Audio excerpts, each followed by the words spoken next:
గాంధీ ఆసుపత్రి వద్ద చాలా పరిస్థితి విషమంగా మారిందని చెప్పుకోవచ్చు. ఒకవైపు బీసీల కోసం ఆత్మహత్యానికి పాల్పడినటువంటి సాయి సుదర్శన్ చారికి సంబంధించి బీసీ సంఘాలందరూ కూడా గాంధీ ఆసుపత్రి వద్ద నిరసన కార్యక్రమం తెలుపుతా ఉన్నారు. సో నిన్న సాయంత్రం క్యూనిస్ ఆఫీస్ ముంగట పెట్రోల్ పోసుకొని తన ఒంటికి మంట అంటించుకొని ఆత్మహత్యానికి పాల్పడినటువంటి సాయి సుదర్శన్ చారి ప్రస్తుతం ఆరోగ్యం విషమంగా ఉంది, చనిపోయినట్లు తెలుస్తూ ఉంది. కానీ డాక్టర్లు మాత్రం దాన్ని బయటికి తన హెల్త్ కండిషన్ మీద ఎట్లాంటి రిపోర్ట్ ఇవ్వలేదు. సో బయటికి అందుతున్న సమాచారం ప్రకారం అయితే తను చనిపోయి ఉంటాడని వార్తలు వినిపిస్తూ ఉన్నాయి. చూడొచ్చు, బీసీ సంఘాలు బీసీ నాయకులు అందరూ కూడా గాంధీ హాస్పిటల్ ముందట భారీ ఎత్తున నిరసన కార్యక్రమం చేస్తూ ఉన్నారు. దాన్ని పోలీసులు అదుపులోకి తీసుకునే ప్రయత్నం చేస్తూ ఉన్నారు. వారందరినీ కూడా అరెస్ట్ చేసే పరిస్థితి కనిపిస్తూ ఉంది. పూర్తి ఎత్తున ఇక్కడ ఏదైతే ఈ గాంధీ హాస్పిటల్ చుట్టూ అంతా కూడా అల్లకల్లోలంగా ఉద్రిక్తత పరిస్థితి ఏర్పడుతున్నటువంటి సిచ్యువేషన్ క్లియర్గా మనం దృశ్యాల్లో చూస్తూ ఉన్నాము. ఒకవైపు పోలీసులు, ఇంకోవైపు బీసీ సంఘ నాయకులు సో మాకు న్యాయం కావాలి, మా బిడ్డ చనిపోయింది, ఇవాళ దీనికి సమాధానం ఎవరు చెప్తారు? ఇప్పటి వరకు కూడా ప్రభుత్వం నుంచి ఎట్లాంటి స్పందన రాలేదు, కనీసం ఏ ఒక్క ప్రజాప్రతినిధి అని కూడా రాలేదు. సో ఏ విధంగా బీసీ నాయకులని మహిళా నేతలని ఇడ్చికెళ్తున్నటువంటి దృశ్యాలు క్లియర్గా కనిపిస్తూ ఉన్నాయి. ఎందుకు రాష్ట్ర ప్రభుత్వం ఇప్పటికీ ప్రశ్నించడం లేదు? తెలంగాణలో ప్రజాస్వామ్యం ఉన్నదా లేకపోతే ఏం జరుగుతూ ఉందా అనేది క్లియర్గా ఇవాళ కనిపిస్తూ ఉంది, కళ్ళ కట్టినట్టుగా కనిపిస్తూ ఉంది అన్నట్టు కూడా బీసీ నాయకులందరూ కూడా ధ్వజమెత్తున్న పరిస్థితి చూస్తూ ఉన్నాము. సో చాలా ఉద్రిక్తత పరిస్థితి. పోలీసులందరూ కూడా బీసీ నాయకులని అందరినీ కూడా అదుపులోకి తీసుకునే ప్రయత్నము. సో శాంతియుతంగా ఇవాళ న్యాయం జరగాలి, మాకు న్యాయం, బీసీ బిడ్డ చనిపోయాడు, అక్కడ ఎందుకు ప్రభుత్వం పట్టించుకోవట్లేదు అన్నట్టు కూడా వాళ్ళ నినాదాలతోని ఇవాళ ఏ విధంగా పోరాటం చేస్తూ ఉన్నాడో క్లియర్గా అర్థమవుతాం. బీసీ నాయకులందరినీ కూడా అదుపులోకి తీసుకుంటా ఉన్నారు, అరెస్ట్ చేస్తూ ఉన్నారు. సో నిజంగా అసలు ఎందుకు ప్రభుత్వం పట్టించుకోవట్లేదు? సో ఇక్కడ క్లియర్గా బీసీ ప్రజా నాయకులు కావచ్చు, బీసీ నాయకులు కావచ్చు, అందరినీ కూడా అరెస్ట్ చేస్తున్నటువంటి వైనాన్ని కనిపిస్తూ ఉన్నది. సో ఇవాళ దీనికి సమాధానం ప్రభుత్వం చెప్పాల్సినటువంటి అవసరం ఉన్నది. ఇవాళ బీసీలకి పెద్దపీట వేస్తా అన్నటువంటి ప్రభుత్వము ఎందుకు స్పందించలేదు? ఇవాళ బీసీలను మోసం చేసింది, ఎన్ని ఆత్మహత్యలు ఇంకా చూడాలంటూ కూడా బీసీ నేతల నుంచి కూడా క్లియర్గా కనిపిస్తూ ఉన్నది. సో ఇప్పటికైనా రాష్ట్ర ప్రభుత్వం స్పందించాలంటూ కూడా వారు ఆందోళన వ్యక్తం చేస్తున్నటువంటి పరిస్థితులు కనిపిస్తూ ఉన్నాయి. సో బీసీ నాయకులందరినీ కూడా తీన్మార్ మల్లన్న కావచ్చు, లేకపోతే బీసీ నాయకులందరికీ చెందిన వారందరినీ కూడా అరెస్ట్ చేసే ప్రయత్నం జరుగుతూ ఉన్నది. సో ఎక్కడ కూడా శాంతియుతంగానే చేస్తూ ఉన్నారు తప్ప ఎక్కడ కూడా ఇబ్బంది పెట్టే ప్రయత్నం కూడా జరగట్లేదు. సో దీనికి సమాధానం చెప్పాలంటా ఉన్నారు. ఎందుకు ఇవాళ బీసీ బిడ్డ చనిపోతే ప్రభుత్వం ఎందుకు స్పందించదు? ఇలా బీసీ బిడ్డ చనిపోతే బీసీ బిడ్డకి ప్రభుత్వం ఎందుకు కనిపించట్లేదు అంటూ కూడా వారు ధ్వజమెత్తున్న పరిస్థితి చూస్తూ ఉన్నాము. చూడొచ్చు, తీన్మార్ మల్లన్న కావచ్చు, అదేవిధంగా బీసీ నాయకులందరినీ కూడా తీసుకెళ్లే ప్రయత్నం చేస్తూ ఉన్నారు, అరెస్ట్ చేసే ప్రయత్నం జరుగుతూ ఉన్నది. ఇక్కడ ప్రభుత్వం ఎందుకు సమాధానం చెప్పట్లేదు? ఇప్పటి వరకు దాదాపు నిన్న సాయంత్రం జరిగినటువంటి సంఘటన ఇప్పటి వరకు కూడా ప్రభుత్వం స్పందించలేదు అంటే తెలంగాణలో ప్రజాస్వామ్యం ఉన్నదా లేదా అనేది కూడా బీసీలు ప్రశ్నిస్తున్నటువంటి సిచ్యువేషన్ చూస్తా ఉన్నాం. ఒకసారి మహిళా నేతలు కూడా మాట్లాడే ప్రయత్నం చేద్దాం, వారితో కూడా మాట్లాడే ప్రయత్నం చేద్దాం. ప్రభుత్వం నుంచి ఎలాంటి హామీ దొరకలేదు. ఇవాళ ప్రభుత్వం నుంచి, రేవంత్ నుంచి ఈశ్వరాచారి ప్రాణత్యాగాన్ని కూడా లెక్క చేయకుండా ఈ మొండి వైఖరి ఏంటి? శాంతియుతంగా ఇక్కడ ప్రదర్శన చేస్తూ ఉన్నాము. ప్రభుత్వం దిగి రావాలి, బీసీలకు హామీ ఇవ్వాలి. ఉన్న 23% 24% కూడా తగ్గించి 17% ఇవాళ పడగొట్టినారు. దీనికి ప్రభుత్వం సమాధానం చెప్పాలి కదా. ఎన్ని బలిదానాలు కావాలి, ఎంతమందిని పొట్టన పెట్టుకుంటారు? ఇదే కదా మేము కోరేది. ఎవ్వరు కాంగ్రెస్ నుంచి ఎలాంటి స్పందన లేదు, ఎలాంటి స్పందన లేదు. ఇది చూస్తా ఉన్నారు యావత్తు బీసీ సమాజం చూస్తా ఉన్నది. రేవంత్ సర్కార్ మొండి వైఖరిని ప్రశ్నిస్తా ఉన్నది. తప్పకుండా బీసీలు బుద్ధి చెప్తారు రేవంత్ సర్కార్ కు. ఈ దమనకాండ శాంతియుతంగా ప్రదర్శన చేస్తా ఉంటే ఏమిటి ఈ దమనకాండ మీరు చూస్తా ఉన్నారు, మీరు గమనిస్తా ఉన్నారు. ఎందుకు ఇది అంటే ఒకవైపు మాట్లాడుతున్నా కూడా వారిని మాట్లాడనీయకుండా ఇక్కడి నుంచి తరలించే ప్రయత్నం చేస్తున్నటువంటి సిచ్యువేషన్ చూస్తూ ఉన్నాము. రాష్ట్ర ప్రభుత్వం సమాధానం చెప్పాలి, ఆ కుటుంబాన్ని ఆదుకోవాలంటూ కూడా బీసీ నాయకులుగా వాళ్ళు డిమాండ్ చేస్తూ ఉన్నారు. సో ఖచ్చితంగా వాళ్ళ తెలంగాణలో ఒక దమనకాండ విధంగా జరుగుతుందన్నట్టుగా వాళ్ళందరూ కూడా మాట్లాడుతూ ఉన్నారు. ఎందుకు ప్రభుత్వం ఇలా స్పందించట్లేదు, ఒక బీసీ బిడ్డ ప్రాణం అంటే లెక్కలేదా అని చెప్పి కూడా వారు మాట్లాడుతూ ఉన్నారు. దీన్ని తీవ్రంగా ఖండిస్తున్నాం. అదే విధంగా ఈశ్వరాచారికి ఎలాంటి న్యాయం చేయలేదు ఈ ప్రభుత్వం. ఈ డాక్టర్లు పోలీసులు కుమ్మకైండ్రు. ఇంతవరకు రాష్ట్ర ప్రభుత్వం నుంచి కానీ మంత్రి కానీ ఎమ్మెల్యే కానీ ఎవరు రాలేదు అధికారి. ఇది చాలా దుర్మార్గమైంది. రిజర్వేషన్ తగ్గించడం కాదు, మానసిక వేదన గురి చేసిన ఈ రాష్ట్ర ప్రభుత్వానికి దగ్గర పడిన రోజు వచ్చినాయి. తప్పకుండా ప్రజలు బీసీలు శిక్షిస్తారని చెప్తున్నారు. జై బీసీ.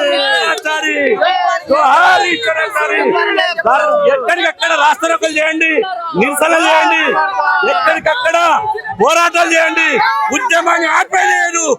ఇవాళ కాంగ్రెస్ ని బీజేపీని బొంద పెట్టడానికి బీసీ సమాజం అంతా మేల్కొనాలి. బీసీల శవాల మీద ఇలా అన్యాయం చేస్తున్నారు.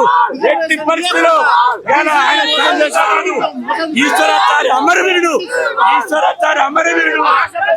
ఇది ప్రభుత్వాలు సమాధానం చెప్పాలి. ఇవాళ నిజంగా బీసీల పట్ల ప్రభుత్వానికి ప్రేమ ఉంటే, చిత్తశుద్ధి ఉంటే, ఇంత అఘాయిత్యం జరుగుతూ ఉన్నా, ఒక బీసీ బిడ్డ ప్రాణం పోతున్నటువంటి పరిస్థితిలో ఉన్నా కూడా ఏ ఒక్క మంత్రి కానీ, కాంగ్రెస్ నేతలు కానీ, ప్రజాప్రతినిధులు కానీ స్పందించిన పరిస్థితి చూస్తూ ఉన్నాం ఇప్పటివరకు. సో తన హెల్త్ పట్ల కూడా బులెటిన్ ఇప్పుడే అందినట్టు తెలుస్తా ఉన్నారు. తను చనిపోయినట్టు చెప్తా ఉన్నారు. తను పోస్ట్ మార్టం జరుగుతున్న ప్రక్రియ కూడా క్లియర్గా చూస్తూ ఉన్నాము. సో ప్రభుత్వాలు ఇవాళ కాంగ్రెస్ ప్రభుత్వము హామీ ఇచ్చింది, బీసీలకు మేము న్యాయం చేస్తాము, 42% రిజర్వేషన్ తీసుకొస్తామని చెప్పింది. అది అమలు చేయకుండానే ఇవాళ గ్రామ పంచాయతీ ఎన్నికలు పోయినటువంటి పరిస్థితి. చాలా వరకు బీసీలలో మాకు రిజర్వేషన్ కలుగుతుంది, మేము 42% రిజర్వేషన్ పొంది రాజకీయాల్లో మేము ముందుకెళ్తామని అనుకున్నటువంటి బీసీ వాళ్ళందరూ కూడా గ్రామ పంచాయతీలో వెళ్ళేసరికి 17% రిజర్వేషన్ కుదించేసరికి బీసీలందరికీ కూడా ఆశ నిరాశలుగా పోయినటువంటి పరిస్థితులు చూసాం. సో ఖచ్చితంగా ప్రభుత్వం చేసినటువంటి హత్య అన్నట్టుగా బీసీ సంఘాలందరూ కూడా ప్రశ్నిస్తున్నటువంటి సిచ్యువేషన్ చూస్తా ఉన్నాం. చూడొచ్చు పోలీసులందరూ కూడా ఇక్కడ ఎవరిని కూడా ఉండని, ఇక్కడ కనీసం మీడియాను కూడా ఉండనీయకుండా అందరిని కూడా బయటికి పంపించే ప్రయత్నం జరుగుతూ ఉన్నది. సో ఇంత జరుగుతూ ఉన్న గాంధీ హాస్పిటల్లో ఇంత జరుగుతూ ఉన్నా కూడా మంత్రులు కావచ్చు ఎవరు కూడా స్పందించిన పరిస్థితి చూస్తాం. నిన్న సాయంత్రం జరిగినటువంటి సంఘటన నుంచి ఇప్పటి వరకు కూడా స్పందించలేదంటే ఒక్కసారి ఆలోచించుకోవాల్సిన అవసరం ఉన్నది. ఇది ప్రజాస్వామ్యం కాపాడుతామని అన్నారు. ఇది 6వ గ్యారంటీగా మేము ప్రజాస్వామ్యాన్ని కాపాడుతామని చెప్పినటువంటి ప్రభుత్వం మరి ఇంత జరుగుతా ఉన్నా కూడా మరి స్పందిస్తలేదు. ఇంత ఆవేదన, బీసీ సంఘ నాయకులందరూ కూడా ఆవేదన వెళ్ళగలుగుతా ఉన్నటువంటి పరిస్థితి. మా తమ్ముడు చనిపోయాడు, మరి తెలంగాణ కోసం చనిపోయాడు, బీసీల కోసం చనిపోయాడు. ఇలాంటి వ్యక్తులు చాలా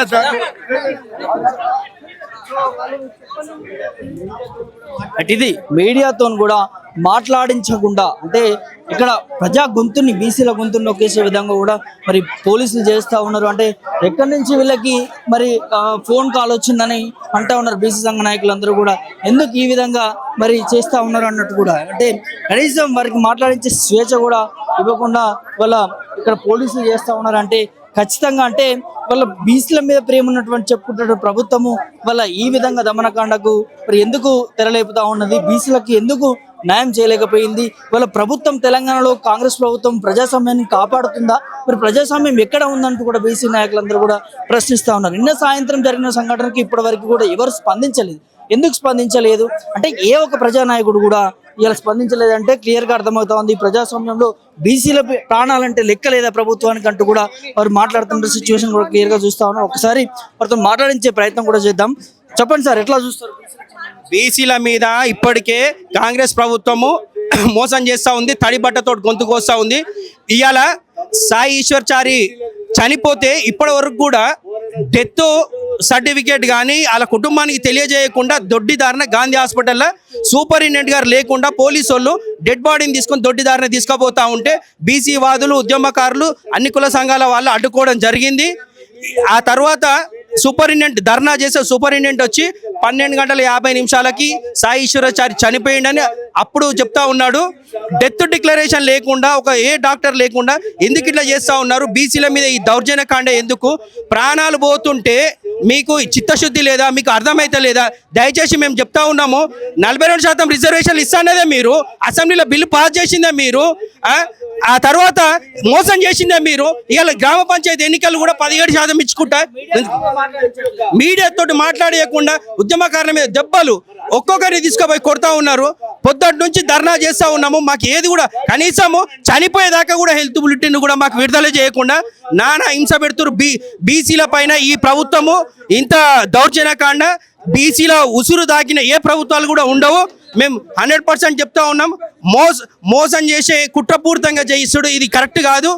సాయి ఈశ్వరాచారి తను బీసీ రిజర్వేషన్ల కోసము తన ఆత్మహత్య చేసుకోవడం జరిగింది. ఆయనకు మెరుగైన ట్రీట్మెంట్ ఇవ్వాలని పొద్దున ధర్నా చేస్తే హెల్త్ బులెటిన్ కూడా ఇవ్వలే. ఇంత ఇబ్బంది పెడుతున్న బీసీలు ఆ రోజు తెలంగాణ ఉద్యమంలో శ్రీకాంతాచారి చచ్చిపోయిండు.